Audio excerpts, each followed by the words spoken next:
Всем привет-привет! Наконец-таки у меня дошли руки, чтобы записать видеоролик на тему моей новой услуги. Тема называется «Разговор со смыслом». В последнее время я очень активно ее практикую, прям вот очень мне нравится. О чем эта услуга? Это услуга о беседе, о взаимодействии вас со мной через мессенджеры разные, да, то есть это может быть любая площадка, либо это Telegram, либо это, например, Viber, либо это WhatsApp. Я не пользуюсь скайпом, вот. А если это будет Zoom, то в любом случае вы должны прислать мне ссылку как приглашение, да, чтобы пообщаться именно с вами в Zoom. Вот. Это общение. Какой формат этого общения? Начнем с того, что услуга длится 30 минут. На протяжении 30 минут мы с вами беседуем. О чем беседа? Беседа на любые темы. Это может быть тема либо желание какого-то расклада. То есть в процессе общения, да, вы меня спрашиваете, я вам выкладываю карты. То есть это не тот формат готовых вопросов, когда обычно ко мне приходит на консультацию расклада в аудиозаписи. Я заранее подготавливаю вопросы, которые буду озвучивать в раскладе. В этом формате мне не нужны какие-то подготовки, вы приходите и говорите: вот, Елена, у меня есть вот такой вопрос, я вам сразу даю его ответ на карту. Либо есть еще вот такой вопрос, вот даю. Главное, чтобы мы укладывались по времени. Это очень важно. Я чуть позже озвучу, почему я говорю, что это важно по времени. Что еще можно? Например, вы начинающий таролог. Вот, и вам не хватает практику. Вы также можете прийти, и мы с вами в течение 30 минут будем вместе практиковать на разные запросы. Да? То есть, скорее всего, вы будете делать расклады, вы будете давать интерпретацию, а я вас буду корректировать, подсвечивать, да, чем-то делиться, возможно, каким-то опытом. Плюс ко всему, я всегда при любых взаимодействиях с людьми стараюсь их поддержать. То есть, неважно, какой это формат, неважно, о чем мы говорим. Все время моя задача поддерживать энергетически, то есть я вливаю очень много энергии в вас и все время нахожу слова мотивационные, то есть какие-то моменты, чтобы вас взбодрить. Для меня это очень важно, потому что при взаимодействии, когда ты повышаешь энергию другого человека, он в большей степени начинает смотреть на ситуацию по-другому, потому что в нем много энергии, и он видит ситуацию сверху, то есть к нему приходит решение, к нему приходят инсайты. То есть если бы я вам самостоятельно сказала, да, поднимите энергию, вы найдете решение, в теории вам это было бы понятно, на практике не всегда. Но когда вы начинаете со мной взаимодействовать, поэтому эти беседы, они всегда в некоторой степени терапевтические. Почему? Потому что, как я уже сказала, я вливаю в вас, вы это даже не замечаете, вы об этом даже и не знаете. То есть те, кто уже был, даже и не предполагали, что так оно и есть. То есть всегда люди, которые взаимодействуют со мной, им кажется, что они просто беседуют. Вот как сейчас, допустим, да, я с вами разговариваю, вы разговариваете со мной по ту сторону экрана, я знаю, что такое тоже делается. Вот, кажется, что это просто беседа. Поскольку для меня идет разделение личной моей жизни и профессиональной, то все, что связано с профессиональной сферой, я никогда не делаю просто так. Да? То есть никогда нет просто «давай мы с тобой поболтаем ни о чем». Нет, у меня всегда есть определенные планы на то, что я должна сделать, определенные взгляды. Просто так я ничего не делаю. Почему я делаю это разграничение? Потому что в личной жизни я, так скажем, больше во мне присутствует как человек, и я могу совершать какие-то ошибки, а вот в профессиональной сфере у меня слишком много требований к себе, да, у меня есть определенные взгляды, да, вот почему я говорю сейчас это с человеком, да, допустим, если я улыбаюсь, смеюсь, что за этим стоит, да, какая цель, чего я хочу достичь, как я выстраиваю взаимодействие, то есть не все так просто, поэтому эти беседы, они в некоторой степени терапевтические. Что еще можно? Например, у многих подписчиков, я знаю, они чувствуют одиночество, да, хочется с кем-то просто поговорить, вот ни о чем, да, то есть без какой-то конкретной заданной темы. Человек приходит и говорит: вот вы знаете, Лена, я просто хочу с вами поговорить. Да ради бога, давайте поговорим. Главное, придумайте, какую тему, да, о чем бы вы хотели, чтобы мы побеседовали. Может быть, вы хотите высказать какую-то свою точку зрения, да. Может быть, у вас внутри накипело, и вам очень важно, чтобы вас кто-то послушал.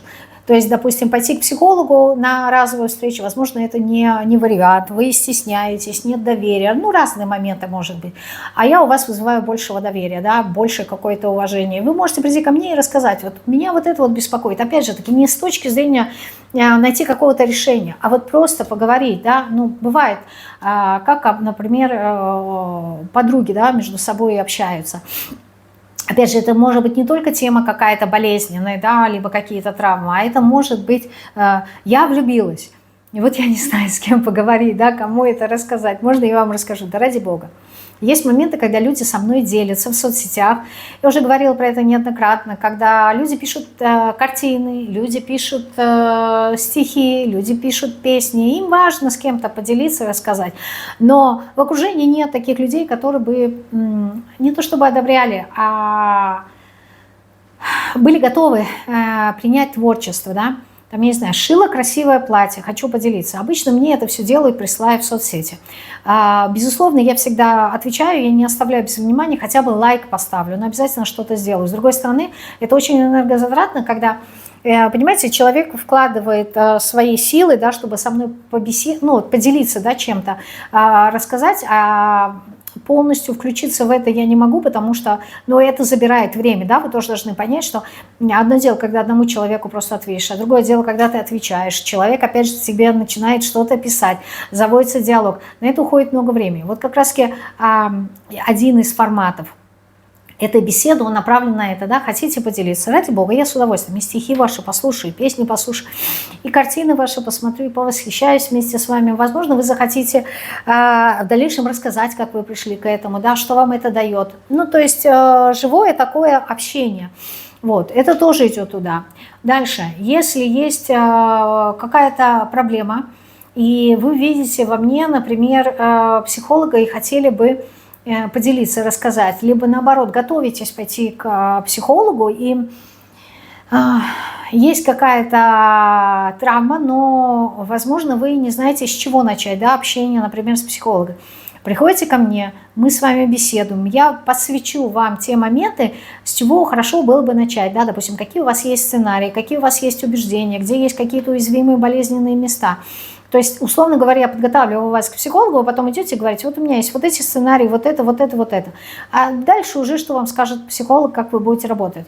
То есть, даже если он и не воспользуется тем, что вы ему дадите, да, вот из готовых таких ответов, только то, что мы с вами уже поработаем, уже процесс некой такой терапии, он запустится. Дальше, если вам нужна какая-то поддержка, да, вот иногда бывает так, что в раскладах мне люди пишут, что вы знаете, Елена, я и так знала то, что вы говорите, но вот получила какое-то подтверждение, да, того, что я в правильном направлении двигаюсь, что я правильно мыслю, что со мной все окей, то есть подтверждение нужны людям, да. Ну, гарантии я дать не могу, а вот подтверждение, именно поддержать человека, да. Опять же таки, это все без карт. То есть не всегда беседы – это взаимодействие с картами. В большей степени это общение. Конечно же, если, допустим, вам необходимо и вы доверяете в большей степени картам, прекрасно сделаю расклад вам на картах. Если вы хотите услышать мою точку зрения, да, не по картам, а мою точку зрения, мое мнение по поводу какой-то вашей темы, которая вас беспокоит, я с огромным удовольствием вам скажу. Почему? Потому что я считываю информацию людей не только с помощью карт. Это навык, это не какие-то такие экстрасенсорные способности, хотя такие тоже есть. Но в большей степени это многолетняя практика, которая так или иначе включает способности, которые есть у всех, да, то есть умение считывать информацию. Плюс ко всему, как это сказать-то, может быть, это вложенное, может быть, это что-то природное, да, как говорят люди, вот там, не знаю, хирург от Бога, да, по природе, по своей сути. То есть если люди, многие вот специалисты, как будто бы вот они родились уже такими. Так вот, психология, либо философия – это то, с чем я родилась. Это не то, что это приобретенное, да, оно как-то совершенствуется в процессе, безусловно. То есть я читаю литературу, очень много наблюдаю, Ну, в принципе, такая вот родилась. Это ответ на вопрос, как стать, да, когда люди обычно спрашивают, вот хочу быть похожей на вас, либо там хочу быть, вот делать как тот-то мастер. Знаете, не всегда это и реалистично. То есть, если у тебя нету этих задатков, да, то делать так, как делает другой человек, наверное, не получится. Да и не нужно. Да. Каждый человек должен найти вот свою уникальность. Даже если в чем-то схожесть будет, все равно есть какое-то различие. И в идеале искать вот свою какую-то уникальность, свою природу. Вот. Но это немножко отклонилось. Это в сторону того, что если вы хотите, например, как-то больше психологически, да, рассмотреть какой-то момент, вот эти беседы и это взаимодействие, оно как раз-таки направлено на это. Опять же таки, то, что я и говорила в каком-то из своих раскладов, я уже упоминала, это не совсем беседы по душам. Почему? Беседа по душам – это когда ты разговариваешь с человеком, в принципе, на равных, да, ты открываешься человеку, человек тебе открывается. В моем случае здесь не совсем так, потому что я все же проигрываю в большей степени некую такую роль, которую вы мне отводите в тот момент. Да, беседа она на равных, но если, допустим, вы спрашиваете какие-то вопросы к Таро, то в данном случае я выхожу уже в роли таролога. Да, и вот здесь беседа по душам, она уже и не получится. Почему? Потому что я не высказываю свою точку зрения, я интерпретирую Таро. Если, допустим, вы видите во мне наставника, опять же таки, да, то есть так или иначе я вот как будто бы выступаю в некоторой такой ступени выше. Я не говорю, что я выше вас, а все равно, когда человек приписывает какую-то роль другому человеку, да, он в некоторой степени ждет от него некой экспертности. Когда мы беседуем просто по душам, это предполагается, что мы как будто вот на равных, и другой человек, он такой же, как и мы, понимаете? То есть и мы не приходим к нему за консультацией, не приходим к нему за советом. Допустим, с друзьями в дружбе все равны, и поэтому там процесс win-win. Здесь все равно я не могу сказать, что вот это вот просто по душам поговорили. Не знаю, может быть, это мое такое восприятие. В моем понимании, знаете, беседа по душам, когда вообще нет каких-то, нет никакого контроля, да, то есть нету никаких фильтров. Ты просто говоришь то, о чем ты хочешь, и твой собеседник говорит то, о чем он хочет, по душам. В моем же взаимодействии это беседы со смыслом, я акцент делаю на смыслы. Я, конечно же, если у вас есть какой-то интерес что-то спросить обо мне, я скажу, но вот так, чтобы сказать, что я прямо открыла душу нараспашку, нет. Почему? Потому что у меня задача немножко иная. То, что я говорю, еще раз скажу, я фильтрую, что я говорю, да, чтобы не ранить человека, я выбираю слова, то есть я нахожусь в более, так скажем, профессиональной позиции, да. Поэтому я и сказала в самом начале, то есть одно дело, когда личная жизнь, да, там я могу быть, не знаю, может быть, выразиться могу каким-то таким словечком, что, в принципе, в профессиональной сфере я себе не позволяю, да, то есть там высказаться, например, вульгарно, либо критично, либо даже матом, как говорится. Это я как человек, да, у меня есть фильтр, я себе это не позволяю. Если в личной жизни я с кем-то могу разговаривать на «ты», с человеком, которого я знаю, да, то в профессиональной сфере, даже если мы встречались уже несколько раз, даже если вы приходили ко мне много раз на консультации, я не разговариваю на «ты». Я придерживаюсь вот этой дистанции и субординации. Для меня это важно, это, как сказать, предмет моего уважения к вам. Я не говорю о том, что если беседа перейдет на «ты», да, то ты человека не уважаешь. Нет, но я все равно держу дистанцию. Думаю, вы поняли. И это не какое-то превосходство. Здесь у меня вообще такого вопроса не стоит. Просто моя задача вот в этих беседах, я сейчас показываю разницу, да, в чем отличается, например, беседа со смыслом от беседы по душам. Беседа по душам – это когда ты не используешь никакой инструмент. Я же все время использую. Я вливаю в вас энергию, как я уже сказала, да. Если мне важно поддержать вас, подпитать, я буду находить и делать акцент, подсвечивать вам те ваши сильные стороны, которые необходимы. То есть, когда вам кажется, что мы беседуем непринужденно, на самом деле я работаю. Вот к чему я хочу сказать. Поэтому, когда ты работаешь, беседа по душам, для меня, это мой формат, она не совсем актуальна. То есть для меня это работа. Это не совсем дружба, да, я не знаю, как это сказать. Да, мы можем более неформально общаться, можем общаться так, как пожелаете вы, но вы предлагаете игру, да, условно говоря, а я ей соответствую.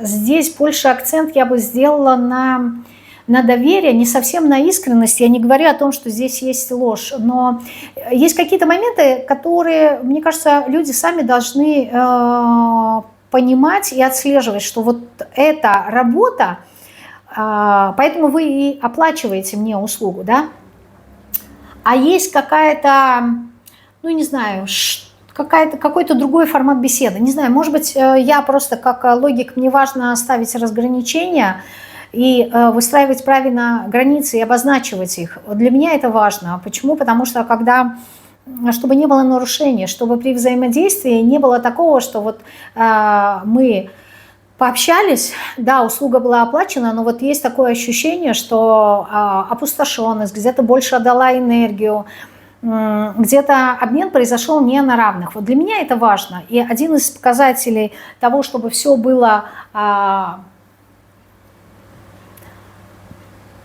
правильно в некоторой степени, что ли, для меня, профессионально, ну, для меня это важно.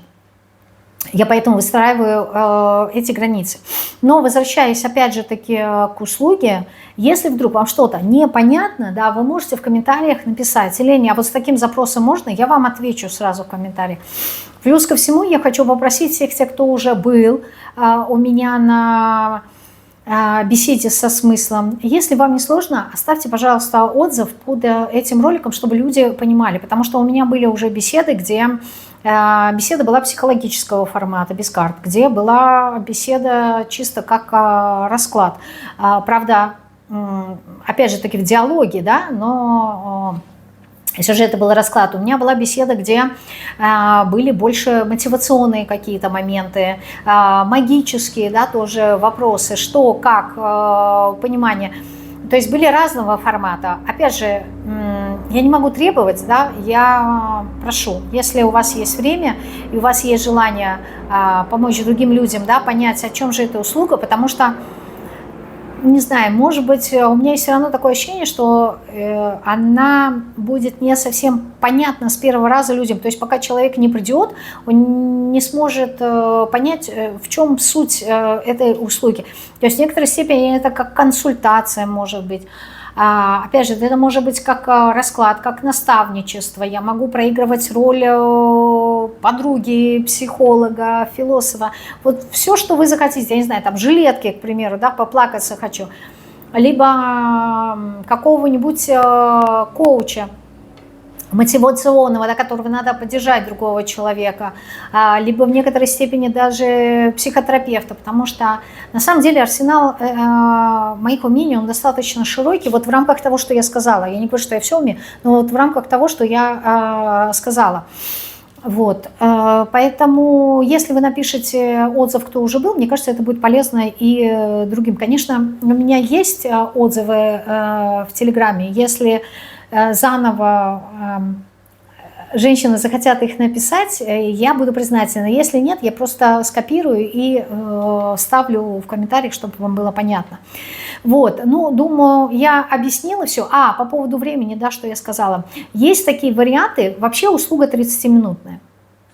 Но есть такие варианты, когда мы начинаем общаться, и клиент понимает, что ну, не хватает времени. И тогда он спрашивает, то есть если у меня есть после, допустим, этой встречи нету никого, у меня есть окно, то, как правило, люди спрашивают, могу я доплатить там еще за 30 минут, и мы с вами поговорим еще. Такая возможность тоже есть. То есть если вы изначально не знаете, там, потяну я час или нет, то можете начать с 30 минут, и в процессе вы сможете потом доплатить еще 30 минут, и мы с вами сможем пообщаться в час, в течение часа. Но и сразу хочу сказать, что поскольку это беседа, придерживаться рамки 30 минут сложно. Да, то есть, опять же, это в контексте того, что я говорила в самом начале, что люди просто думают о том, что мы общаемся, а у меня в голове есть таймер, который говорит, что вот там осталось 5 минут до конца, да, там. Надо как-то постепенно закругляться, да, в этой беседе, подводить к какому-то логическому итогу и так далее. То есть у меня процессы идут параллельно с общением свои, да, чтобы как, знаете, не резко прервать, сказать, так, все, мы закончили 30 минут и все, да? Нет, конечно. Вот, поэтому я работаю, я вот про это хочу сказать. Вот. Но если мы не укладываемся, да, вы можете, конечно же, продлить эту услугу, либо остаться на том этапе, на котором вы находитесь. Вот. Что еще хотела сказать? В принципе, все. Если, опять же таки скажу, да, если есть какие-то вопросы, оставляйте в комментариях, с огромным удовольствием вам отвечу. Но хочу сказать сразу, даже без «но», дополнительно, хочу сказать, что я буду продвигать вот эту услугу. Она мне нравится, она в первую очередь меня наполняет. А если она наполняет меня, то люди, которые будут приходить ко мне, они тоже получают результат, как минимум, да, как я сказала, вливаю энергию, наполняются эмоционально, да, то есть настроение поднимается, вот как минимум. Как максимум, конечно же, получают свои результаты. Если вы чувствуете, что вы готовы, что вы хотите попробовать, с огромным удовольствием добро пожаловать. Я как раз-таки проведу для вас эту встречу. Вот, договоримся о времени. Писать мне можно, я вот здесь вот оставлю, нет, не буду оставлять ссылочку, не буду оставлять. Писать мне можно либо на почту, но желательно в Telegram.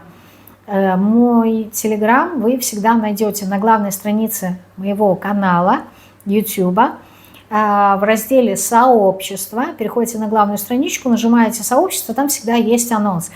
Вот внизу любого анонса есть ссылка на телеграм-канал. Нажимаете, вас туда перебрасывает. Либо под любым моим роликом есть ссылка, мои услуги. Нажимаете туда, вас перебрасывает на документ. Сверху в первом абзаце всегда есть ссылка на мой телеграм. Почему я прошу на телеграм? Потому что я в телеграме очень часто нахожусь, и я там веду свой телеграм-канал, у меня там есть чатик, очень много общения идет, поэтому я поставила в приоритет Telegram, и я там увижу. Конечно, вы можете мне написать на почту, но я могу и не увидеть сразу. Вот. Такой момент. То есть пишите в Telegram свой запрос. Плюс ко всему, если там будут еще какие-то дополнительные вопросы перед самой услугой, я смогу вам ответить. Ну и кто не подписан на Telegram, если вам интересно, подписывайтесь. Мой Telegram-канал, он отличается от YouTube-канала. Сразу скажу, потому что я знаю, что многие коллеги создают дополнительные площадки, то ли как подстраховаться, то ли еще что-то, я не знаю. И они заводят Telegram-канал, в Telegram-канал сбрасывают расклады, которые выходят на YouTube. Вот, я этого не делаю. То есть мой Telegram, он отдельный. Это отдельный вид искусства, да? Это отдельный дневник. Мой личный, скажем так, дневник, где я выкладываю мотивационные какие-то картинки, где я по возможности каждый день, хотя бывает и, что я не могу, записываю отдельные аудиорасклады, всегда делаю скрин расклада, который я делаю, чтобы вы могли слушать и смотреть, да, на картинку, вот кому важно смотреть. И периодически записываю разные ролики, либо куда я хожу, да, здесь в Афинах, либо когда что-то хочу сказать, либо вот новая рубрика «Полет мыслей», где я комментирую темы раскладов на YouTube. То есть тоже там есть дополнительная информация, кому интересно, переходите и подписывайтесь на телеграм-канал. Вот, на этом все, прощаюсь с вами, очень жду вас на новые мои услуги, мне будет приятно, если вы ее примете, полюбите, так же, как и я, одобрите и будете почаще приходить. Вот, но это не значит, что активно продвигая эту услугу, да, вы не можете записываться отдельно на расклады. Да, на индивидуальные расклады в аудиоформате. Это тоже есть. Я их оставляю, я их не убираю. Почему? Потому что в таком формате расклады, в аудиоформате полчасовые либо часовые, либо на один вопрос, они мне помогают чем? Тем, что я сфокусирована на раскладе, что я четко знаю, что никто на меня не смотрит в камере, никто меня не отвлекает, никто меня не будет перебивать, задавать вопросы, и не буду сбиваться с фокуса. Поэтому расклад индивидуальный это в аудиоформате это одно, Беседа со смыслом – это другое, и если там будут какие-то тоже запросы на расклад Таро, да, я, конечно, делаю, но в большей степени я предпочитаю такой, знаете, глубокий анализ, когда я сижу спокойно, смотрю, анализирую. Ну, это немножко другое. Думаю, я ответила на все вопросы, которые у вас могут возникнуть. Если нет, вы их пишете. Прощаюсь с вами. Жду вас на беседе со смыслом. Всем пока-пока.